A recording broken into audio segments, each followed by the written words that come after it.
ஒரு கோவிலுக்கு அவர்கள் விசிட் பண்ணியிருந்தாங்க. ஸோ அந்த கோயிலை அவர்கள் ஆய்வு செய்து அந்த கோவிலை பற்றி உள்ள ஒரு சில கருத்துக்களை, முக்கியமான கருத்துக்களை அவர் தெரிவித்திருக்கின்றார்கள் அப்படின்னு பார்க்கிறோம். அவங்க என்ன சொல்லியிருக்கிறாங்க அப்படின்னு சொல்லி கேட்டீங்க அப்படின்னா, திருச்செந்துறை.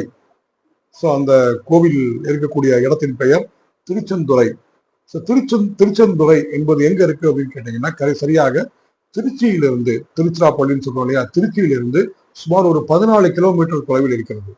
ஸோ 14 கிலோமீட்டர் சொல்லும் பொழுது எங்க இருக்குதுன்னா, காவேரி ஆற்றங்கரையில் இருக்கிறது. அந்த காவிரி ஆற்றினுடைய தெற்கு கரையில் இருக்கிறது. காவிரி ஆற்றினுடைய தெற்கு கரையில் இருக்கிறது. ஸோ இங்க சென்னையிலிருந்து நம்ம திருச்சிக்கு போனோம் அப்படின்னா வலது பக்கத்துல இருக்குது.